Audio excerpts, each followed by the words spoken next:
Okay, folks, we are back. Second part of the Reg A Money Show. And as we talked about in the first part, we got a really interesting question from one of our listeners, Miguel, who kind of, he's got this little, I don't know if he's upset or what. I'm gonna read the question. Are you ready? Go ahead. All right, this question comes from Ryan S. Last name begins with S. He's from Boston. And here we go. His question is, guys, don't do this to us. Question mark. You mentioned you'd explain more about preferred shares and then stop the last podcast. Now we have to wait for the next show? Question mark. It's about like 7 question marks. How cruel. Do tell us more about that. How about that? That's funny. Where is this? I'm sorry. Where are you? Where was he? Where is he from? Boston, you said? Yeah. Ryan from Boston says this. No, but that's a perfect Boston attitude. What's going on with you guys? How can you just cut off the show? Hey, Brian, you know what, man? We can't bring everything that we have to the table because you know what? When Ron and I are putting this thing together, we're always trying to figure out what topics are going to be most interested. And you know what? Because of guys like you, Brian, because of guys like you, we know how to guide the show. Because like guys like you, we know what questions are on your mind and what we need to talk about and what we need to find out so we can bring the shows that you guys are looking at it. Because of you, guys like Brian, guys like all the people that send us the emails, everybody who calls in, we appreciate it so much because you guys are a guiding force in how we direct the show and the topics that we talk about the show and the listeners that we bring on the show because, when you guys want to know more information about auditing, we bring in some auditors, or legal, we bring in some legal. So, it's great. So, Brian, let's go right to it, man, because, it actually is a great question. Last week we were talking about how to structure your initial offering, right? How to bring in that seed money to get your Reg A started, and what steps you could take for that offering. And then we went into a topic about how do you use your common or how do you use your preferred, and then that brought into this whole new conversation about the difference between common and preferred stock. So look, essentially it's this. No matter where you're incorporated, be it New York, be it in Boston, be it in Florida, New York, I'm sorry, I said New York already, Las Vegas, I meant California, wherever you're incorporated, okay? You have articles of incorporation. Those articles of incorporation gives you the ability to designate the type of equity or interest in the company that you would like to prevail. Most companies issue what's called a common stock of share. One common stock of share represents a percentage of ownership in the overall float of the company. Now, there is authorized, and then there's authorized and issued, and then what's outstanding. Now, the thing that you have to understand is very simple. I'm going to break it down. I'm going to give a little comment on common, and I'm going to give you a little comment on preferred, so that way you have a little frame of reference, okay? So now, here's what we have. Common, designated through the Articles of Incorporation. You have authorized and issued. So your authorized, say, is 100 shares, right? So you have 100 shares issued and authorized. And then outstanding shares, you may have only maybe issued 50 of those shares to you and your friends and family. 50 shares of the company are issued. Outstanding, it's referred to as outstanding, okay, out in the market or to your friends and family or developers, okay? So now here's the other thing. The common can be changed by amendments to the articles. Preferred stock is very similar to common stock, but it's like designer stock. Most people design their preferred stock, most companies design their preferred stock in different series. So you have like Series A, Series B, Series C, and you can see that in any report that you pull from the Securities and Exchange Commission. If you look at any 10K or any annual report from any big company, I don't care if it's Amazon or Facebook or any company, you can look at their 10K and they'll designate all their different preferred share designations, because that's what it's called. Preferred shares have designations which are an amendment to the Articles of Incorporation. So literally, Brian, you could designate Series say B for Brian. Series B is going to be Brian's preferred shares. And preferred shares not only give value, but they also give voting ability. So they vote a little differently. They vote a little differently from common. Sometimes they have superseded rights. They have rights above common. You know, they're designated in different ways. For example, let me give you one, going back to our B for Brian. Our Series B stock, we designate through our articles of incorporation. It's called a designation. We designate Series B to be a 5-for-1.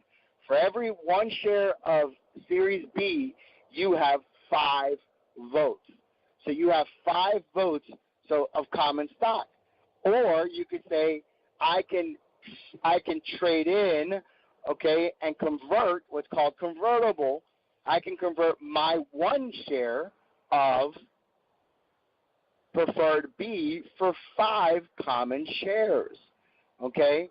And preferred are paid a dividend. So you could say, you know, the dividends on my preferred are paid in interest. My dividends in preferred are paid in warrants. My preferred preferred dividends are paid in more common stock.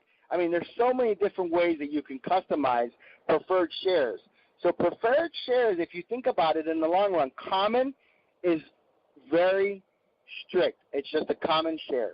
But preferred can get a little more creative. You can get creative with voting rights. You can get creative with the dividends that you pay. And that's why sometimes you'll see that in a different series. Like sometimes what I've seen in companies is like preferred A is for officers and directors, founders.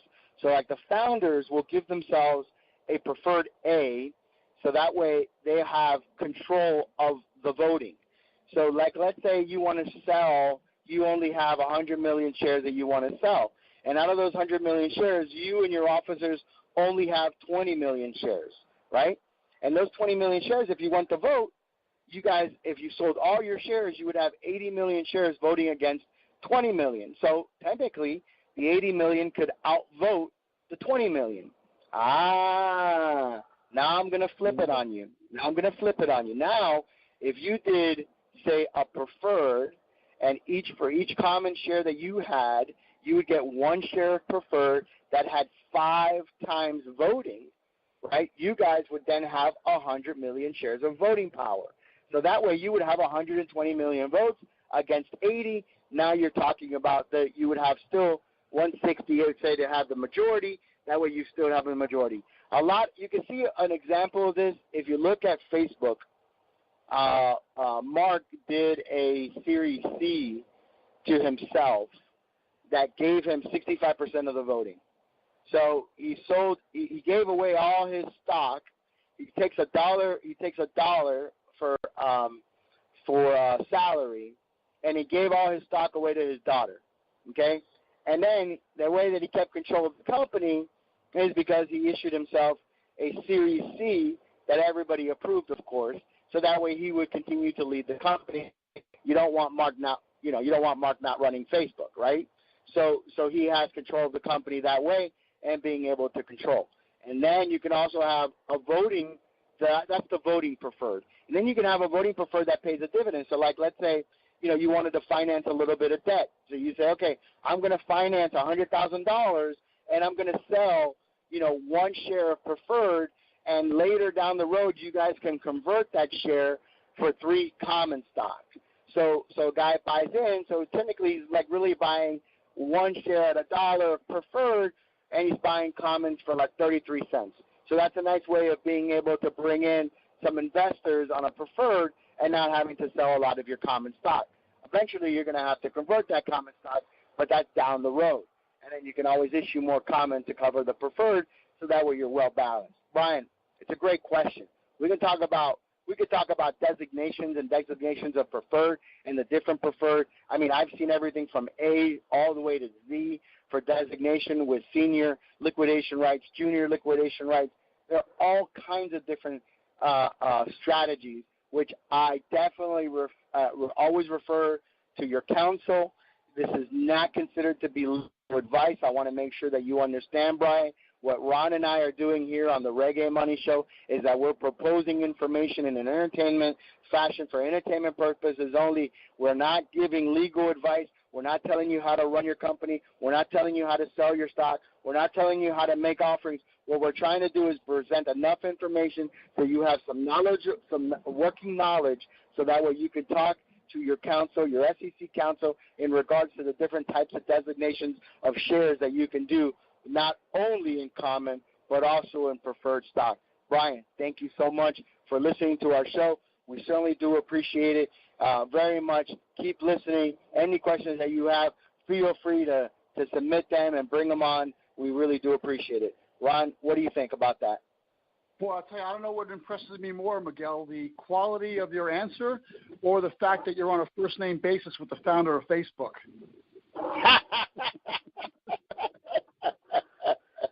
Yeah. That's funny. That's funny. Dude, hey, when he calls, I pick up the phone. All right? That's right. You know, what do I tell you, dude? You know, hey, what we got here is recognizable. I mean, you know, you're getting people from all over listening, you know, and we appreciate it because, you know, we work our tails off, Ron, to put the show together, all the articles that you write, all the prep that we do, you know, and it's good that, you know, we get listeners like Brian and all the listeners that submit their information and everybody. And listen, and a lot of the stuff doesn't even make it to the show, Ron, right? Because how many different ways do you have for people to communicate with the show? Oh, there's tons of them. But in general, our website is regamoney.com, regamoney.com. If you go to that website, you'll see a link for the Money Show, and you can click on that link to get information, listen to the archives. You can request to be a guest. You can ask a question over there, too. We, as Miguel says, we welcome all the questions. And there's also links on that page for all the places that we're syndicated. We are syndicated on iHeartRadio, SoundCloud, iTunes, Stitcher, and, of course, the Spreaker platform. We certainly appreciate you guys listening. Subscribe. Tell all your friends. Tweet about us. Put us on Facebook or whatever. Go to Google, type in Reggae Podcast. You'll see all our links there. So thanks, everyone, for listening, and we'll be back at you next week for another Reggae Money Show. Have a good week, everyone.